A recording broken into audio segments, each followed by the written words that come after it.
Isn't it always pathetic when someone thinks that they know you and so they make up stories about you? This is an age-old phenomenon, right? It's been going on for ages. Someone, they think they know it all, so they make up these stories about you. It happens to you. I know it's happened to everybody. There's somebody in your life who's been a hater, and yes, I'm pandering, and they've said these things about you and it turns out to not be true. This goes back for eons. This is human nature when it comes to haters, right? So look, here's a story. This is a true story. I know this guy, right? I don't have to say his name. There's no reason to mention this guy's name. I know tens of thousands of people from around the world. I know this one particular dude, right? He comes to me. He's in his 40s. He's in his 40s, and he sees that I'm shining, that I'm doing big things, right? And that I'm working with some established artists, rappers in the music industry, people who are making moves, making money, doing things. So he comes to me. He's living at his parents' house. He's in his 40s, okay? He's in his 40s. I've already been in college for nearly 10 years. Yeah, like Van Wilder. I've been in college for like 10 years, right? This guy, he's living at his parents' house. He's in his 40s. I'm in my 30s at the time. So this guy, he comes to me. Now, let me let you in on a little something about me in case you are one of these haters. In case you're a hater who is listening and you think that you know it all and you think that you know the story, let me tell you this. For those who don't know, and contrary to anyone's belief, the way I am, and look, I'm telling you something about me that you might not know. Whether you're a hater or whether you're in favor, it doesn't matter. So look, this is how I operate. I let people run their mouths and I lay in the cut, so to speak, as you hear in the colloquial sense. That's what I do. I just sit in the back. I keep quiet. I maintain my composure. I stand up straight. I maintain my integrity. I have vigilance. I persevere. I'm quiet. I just, I keep my mouth shut. I don't say anything until somebody tries to provoke me or someone tries to say something stupid about me. And then, you know what? Even then, I let it go on for a while. Sometimes. A lot of people are just quick to react. The way I am is I have patience. I have a great deal of patience. I let things go on for some time. And I let haters tell their story and put all their cards on the table and put everything out there and go around and try to project this image of me and tell their little stories and their little fairy tales. And I mean, this has even happened with some haters in my family. You have haters in your family. People have haters in their family.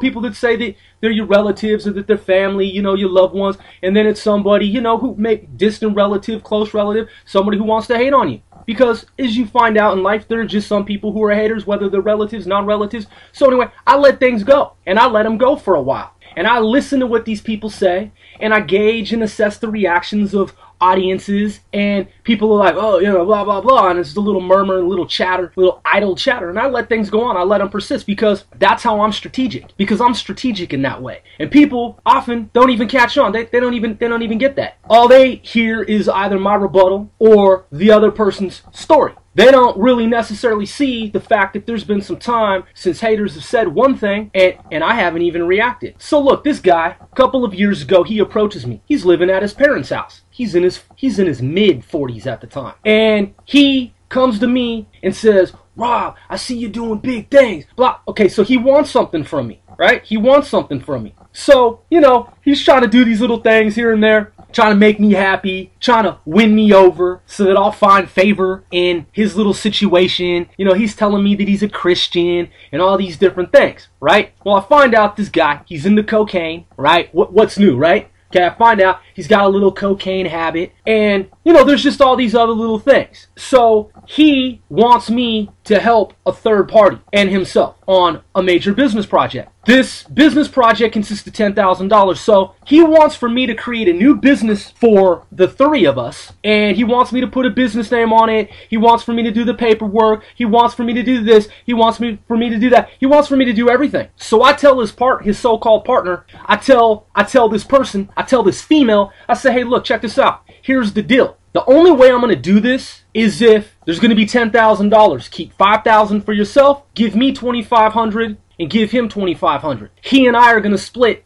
$5,000. You keep $5,000. Okay? So she's like, cool. And I'm like, all right, look, that's the deal. I'm not going to be involved in this unless you give me $2,500 off the top. And that's for starters. That's just to begin with, right? So this other person, this fourth person, who wants for my business entity that I'm creating for this group. That fourth person doesn't want to do business necessarily unless all these different things are in order. So I'm the component in that. And if I don't do certain things within this equation, those other two people, they're not going to get the money. So basically, I've got to go to all these meetings and I got to put up with all this drama and I got to listen to all this lip service. And this dude keeps talking about how he's going to hand over the $10,000 as soon as we do this, this, and that. So we do this, this, and that. We meet with the guy and he just wants to talk.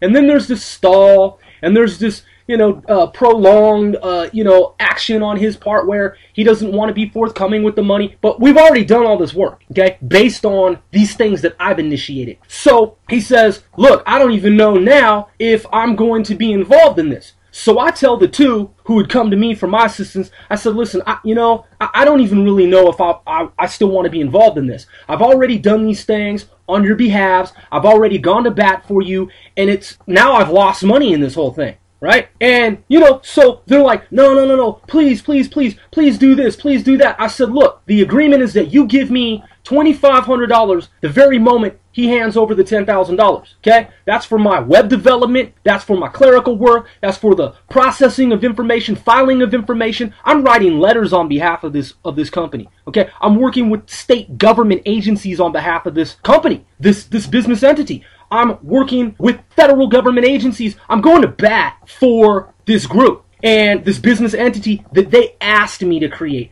that they went out of their way to have me create. So I've done 98% of the work for this new business entity. So I tell them, look, as soon as this man hands over this money for this business entity that I've created and that I'm going to be doing a bulk of the work for, I get $2,500 off the top. So he hands over part of the money and the chick gives me $1,000. As it turns out, she ultimately got $10,000 and she never gave me my $1,500. Then at some point, she has money issues. And he had always had money issues, and that's why he's living with his parents in his 40s at the time, right? So they're starting to try to hit me up for money. They're trying to get money from me. And I'm like, hey, that's cool. I'll give you all money after we carry out these business operations and after you give me that $1,500 cash that you owe me. Because why would I give them any money to invest in this business if they can't even pay me the money that they owed me from the very beginning based on the work that I did for them? Huh? So that's how these people are, man. That's how they operate. That's how scandalous they are. And for anybody out there who wants to know the details of this and perhaps how to avoid this kind of situation when you're doing business in the nation's capital of Washington, D.C. in the U.S. on the East Coast, if you're planning on doing any business in D.C., I've got a network. I've got a vast network. And I know who's who. I know D.C. insiders. I know D.C. attorneys. I know Northern Virginia attorneys and insiders.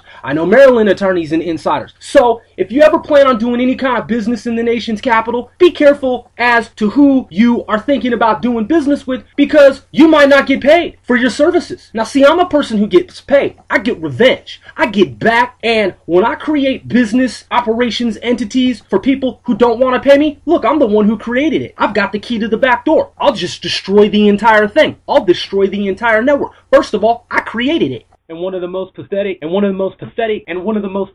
aspects of the entire scenario was that this woman wants to tell me that the reason why she didn't give me the $1,500 that she owed me was that she didn't make any money the way she thought she was going to make money. That wasn't the agreement. That was never the agreement. And then she wants to repeat herself like a broken record over and over again, telling me that she didn't make any money. She didn't want to listen to anybody or anything. But that's cool because based on her actions and her behavior and the fact that she didn't want to pay up when I worked for her and her partner, so-called partner. These two don't, if, they want to call themselves partners. At the time, it was a joke. They used to tell me, one would tell me, I don't know why I'm doing business with this person. And then the other person would tell me the same thing. They're not even right for each other. They don't want to pay people. I'm looking at the bills because I'm in the office and I can see her statements and their bills and they don't want to pay people. They don't want to pay people and then they expect to get money. So that was her story. That was her loop. That was his